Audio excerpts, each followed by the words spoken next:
கர்த்தர் என்ன பண்ணிட்டாரு, அவனுடைய முடி அவனுக்கு அழகாக இருந்தது. அந்த முடி தான் அவனை மரத்தில் சிக்க வச்சது. சிக்க வச்சு தொங்கிட்டு இருந்தான். அந்த நேரத்தில் யோவாபு போய் அவனை கொண்டு போட்டான். அந்த அந்த பயம் சூழல் நிறைந்த நேரத்தில் தாவீது ராஜா எழுதிய சங்கீதம் தான் இந்த 3ஆம் சங்கீதம். எடுத்து வாசிக்கலாம். கர்த்தாவே, என் சத்துருக்கள் எவ்வளவாய் பெருகி இருக்கிறார்கள், எனக்கு விரோதமாய் எழும்புகிறவர்கள் அநேகர். தேவனிடத்தில் அவனுக்கு இரட்சிப்பு இல்லை என்று என் ஆத்துமாவை குறித்து சொல்லுகிறவர்கள் அநேகராய் இருக்கிறார்கள். ஆனாலும் கர்த்தாவே, நீர் என்னை சூழ்ந்துள்ள கேடகமும் என் மகிமையும் என் தலையை உயர்த்துகிறவருமாயிருக்கிறீர். நான் கர்த்தரை நோக்கி சத்தமிட்டு கூப்பிட்டேன். அவர் தமது பரிசுத்த பர்வதத்திலிருந்து எனக்கு பதிலருளினார். நான் படுத்து நித்திரை செய்தேன், விழித்து கொண்டேன். கர்த்தர் என்னை தாங்குகிறார். எனக்கு விரோதமாக சுற்றிலும் படையெடுத்து வருகிற 10,000 பேருக்கும் நான் பயப்படேன். கர்த்தாவே, எழுந்தருளும். என் தேவனே, என்னை இரட்சியும். நீர் என் பகைஞர் எல்லாரையும் தாடையிலே அடித்து துன்மார்க்கருடைய பற்களை தகர்த்து போட்டீர். இரட்சிப்பு கர்த்தருடையது. தேவருடைய ஆசீர்வாதம் உம்முடைய ஜனத்தின் மேல் இருப்பதாக. ஆமென். இப்போ நான் அந்த நடந்த சம்பவத்தை நான் சொன்னேன். எவ்விதமாக பயந்தார் என்பதை தன்னுடைய வார்த்தையினால் எழுதி வைத்தார் தாவீது ராஜா. அந்த கட்டம் தனக்கு விரோதமாய் எழும்பின தன்னுடைய சொந்த மகன், அதுவும் அப்சலோம் மேலே மிகவும் நேசம் வைத்த மகன், அழகும் சௌந்தரியம் நிறைந்த மனுஷன் அப்சலோம், ஞானமும் அதிகம் இருக்கு, எல்லாம் இருந்தது. அந்த ஒரு சின்ன காரியம் தவறுதல் நடந்தது. அப்போ போய் சார்ட் அவுட் பண்ணியிருந்தாக்கா இந்த மாதிரி காரியம் நடந்திருக்கிறதுக்கு வாய்ப்பில்லை. நம்மளுடைய வாழ்க்கை பயணத்தில் கூட ஒவ்வொரு நாளும் ஒவ்வொரு பிரச்சனையை நம்ம சந்திக்கிறோம் இல்லைங்களா? எல்லாருடைய வாழ்க்கையிலும் ஒரு சின்ன பிரச்சனை, பெரிய பிரச்சனை, தலை போகிற பிரச்சனை நிறைய வரும். ஆனால் தாவீது ராஜா என்ன செய்கிறாருன்னா, தனக்கு வர எல்லா பிரச்சனைகளிலையும் எல்லா சூழ்நிலையும் கர்த்தரை தன் முன்பாக வைக்கிறார். இது நமக்கு ஒரு பாடம்.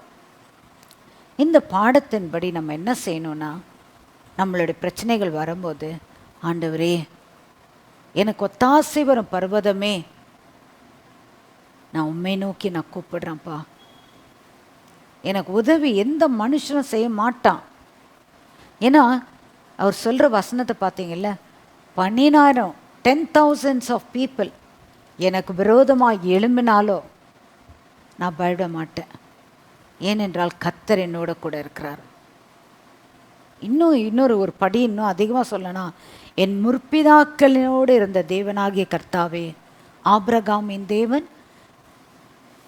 ஆபிரகாமுக்கு எத்தனையோ போராட்டங்கள் வந்தது, ஈசாக்குக்கு வந்தது.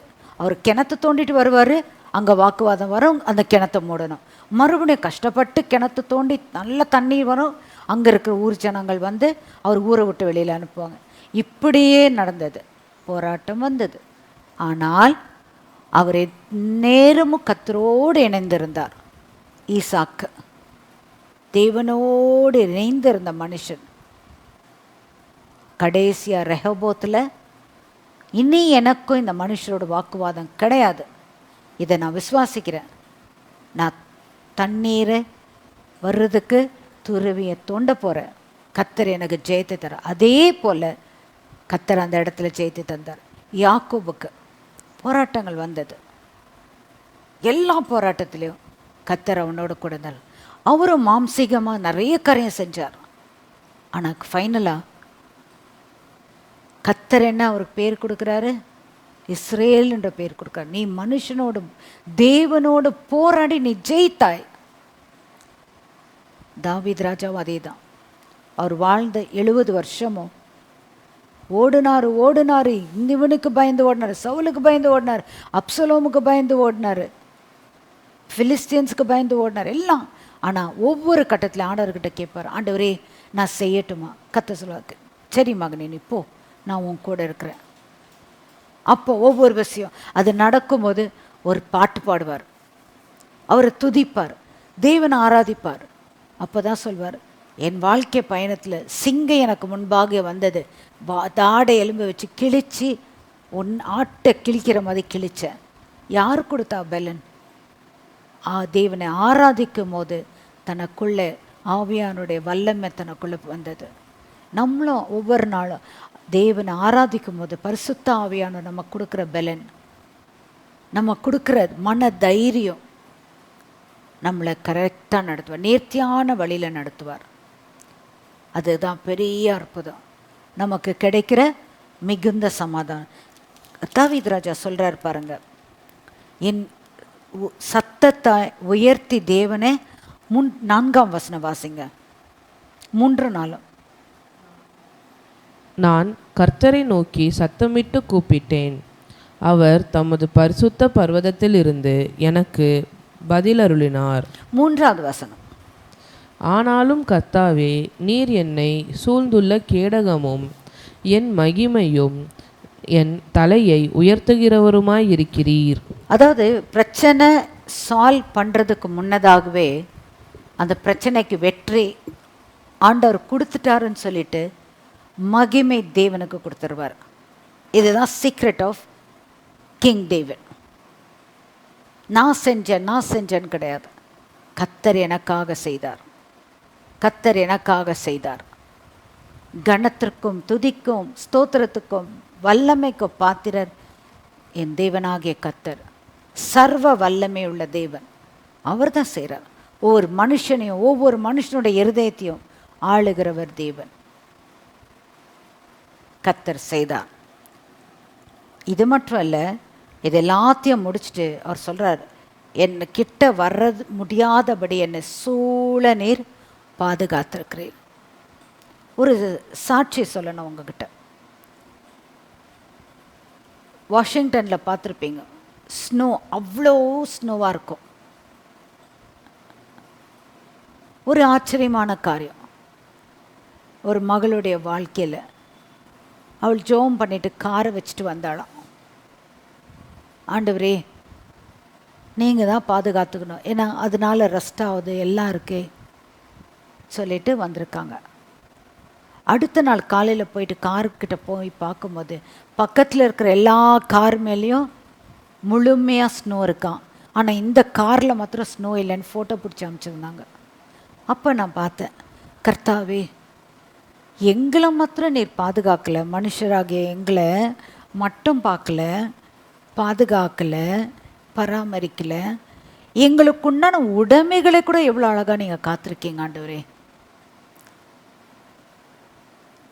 கேளு, கர்த்தர் சொல்கிறார், நீ கேளு நான் உனக்கு தரேன். அந்த அம்மா கேட்டிருக்காங்க, ஆண்டவரை நோக்கி கேட்டிருக்காங்க, நீங்கள் காத்துக்கொள்ளுங்க ஆண்டவரே. கர்த்தர் அவங்க விசுவாசத்துக்கு பலப்படுத்துறதுக்கு அந்த காரியத்துக்கு பதில் தந்தார். எத்தனை நன்மையான காரியத்தை கர்த்தர் செய்கிறார். கர்த்தருடைய பரிசுத்த நாமத்துக்கு மகிமை. அவர் தான் மகிமைக்கும் கனத்திற்கும் ஸ்தோத்திரத்திற்கும் புகழ்ச்சிக்கும் பாத்திரர் என் இயேசு ராஜா மட்டுமே. அவருக்கு ஸ்தோத்திரம்.